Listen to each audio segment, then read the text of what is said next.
정말 보름달의 기운이 토트넘에게 전해진 건가요?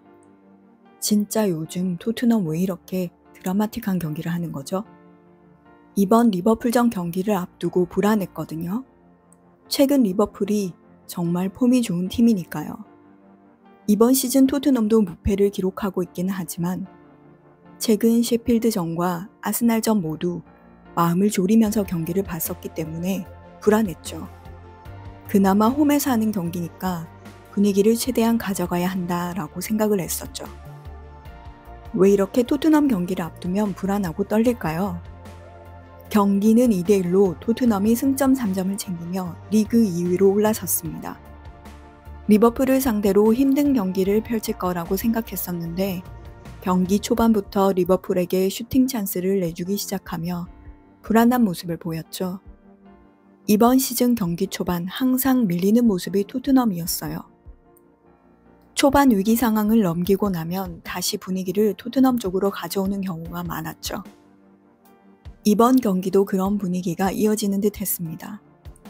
하지만 경기 판도를 바꾸는 파울이 발생하죠.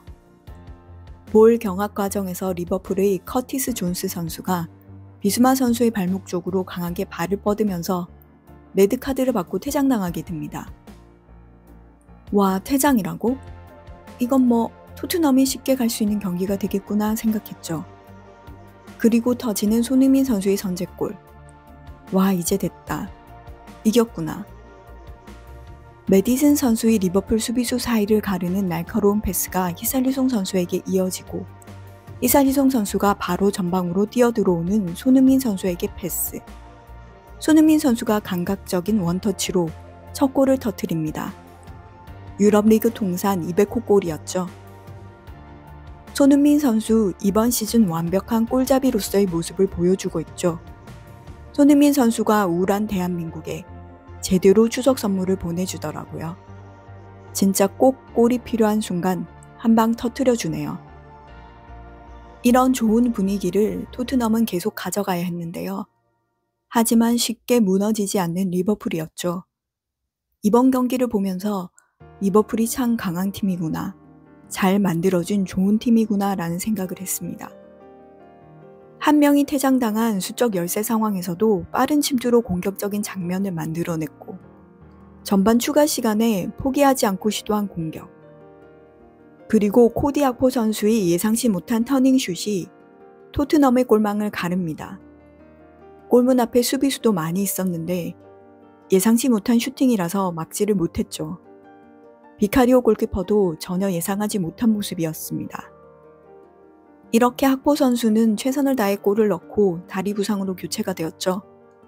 어려운 상황에서도 포기하지 않고 한 골을 만들어내는 리버풀 선수들에게는 박수를 보내야죠. 앞으로도 토트넘이 리버풀을 다시 만나게 되면 정말 경계하고 조심해야 되겠네요. 지난 아스날전과는 뭔가 다른 힘과 끈끈함 같은 게 느껴지는 리버풀이었습니다. 노련한 경기 운영과 경험에서 나오는 자신감, 포기하지 않는 끈기 같은 게 느껴졌어요. 왜 이렇게 리버풀을 칭찬하냐고요? 인정할 건 인정해야 토트넘도 발전이 있겠죠? 그렇게 1대1 상황에서 시작된 후반전. 토트넘의 거센 공격을 잘 막아낸 리버풀이었죠. 업사이드로 취소된 손흥민 선수의 골도 아쉬웠고요. 하지만 리버풀의 역습도 만만치 않았습니다. 찬스가 생기면 전방으로 빠르게 침투해서 기회를 만들어내는 리버풀이었습니다. 이런 상황에서 손흥민 선수를 교체시켜주죠. 손흥민 선수의 몸 상태를 생각해서 체력 안배를 해주는 교체였던 것 같아요. 그리고 리버풀은 옐로카드 누적으로 조타 선수까지 퇴장당합니다. 이제는 정말 토트넘이 경기를 지배하겠구나. 하지만 토트넘의 공격은 좀 답답하게 진행되었습니다.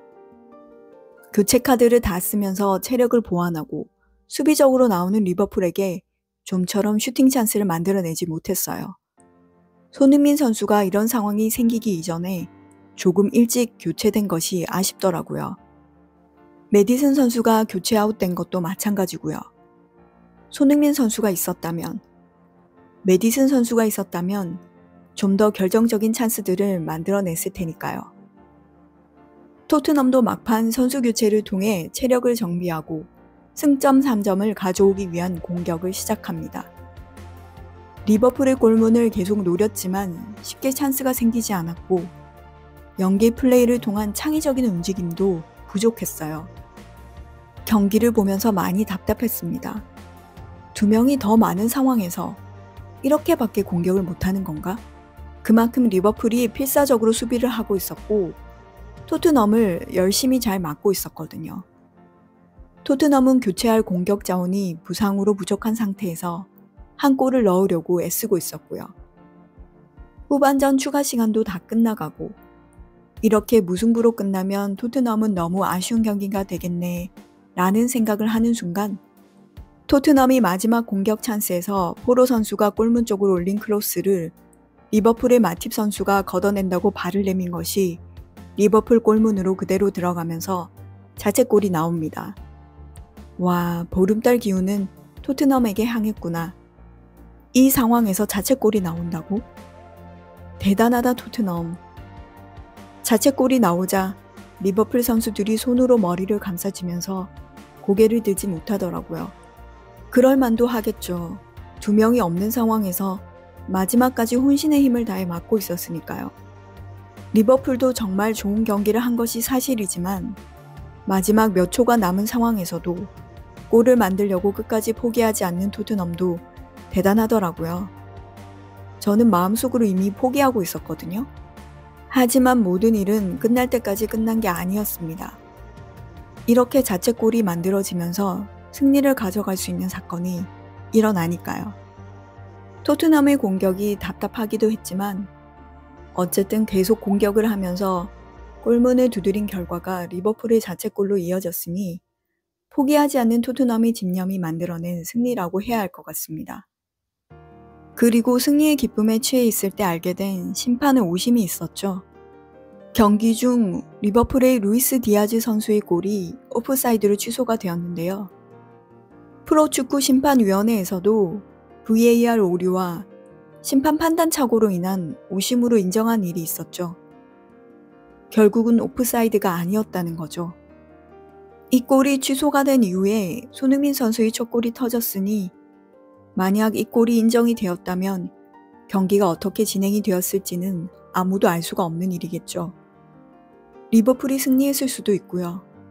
홈에서 승리를 열망했던 토트넘이 더 많은 골을 넣고 승리를 했을 수도 있고요. 심판의 오심으로 경기 결과가 퇴색된 것 같아서 좀 아쉽네요. 이러한 오심은 토트넘도 일어나길 바랬던 것이 아닐 테니까요. 경기 중 있었던 리버풀의 두 번의 퇴장은 크게 이의를 제기할 부분은 아니라고 생각합니다. 분명 위험한 파울 장면이 있었고 그것에 대해 심판이 판단을 한 부분이었으니까요. 퇴장을 줄 만한 여지가 충분히 있는 장면이었다고 생각합니다. 하지만 VAR 오류로 인한 오프사이드 오심은 리버풀에게는 안타까운 일이 되겠네요. 결국은 두 팀이 하고 싶었던 좋은 경기를 심판이 망쳐버린 거니까요. 경기 후 포스테코글루 감독이 기자회견에서 말했듯이 축구 경기에서는 실수라는 것이 일어납니다. 그것이 선수일 수도 있고 감독일 수도 있는 것이겠죠. 그리고 심판일 수도 있고요. 심판도 사람일 뿐이니까요. 오심도 경기 일부이다. 결과를 받아들여야 한다는 것이죠. 두 팀 다 다음 경기를 잘 준비하는 방법밖에 없죠. 토트넘이 승점 3점을 얻은 게 기쁘기는 하지만 뭔가 찜찜한 승리가 되어버렸네요. 다음 맞대결에서 최선을 다해서 다시 싸워보는 수밖에요. 그게 축구고 또 살아가는 이야기의 한 부분이니까요. 리버풀은 팀으로도 선수 개개인으로도 참 잘 갖추어진 좋은 팀, 무서운 팀이었어요.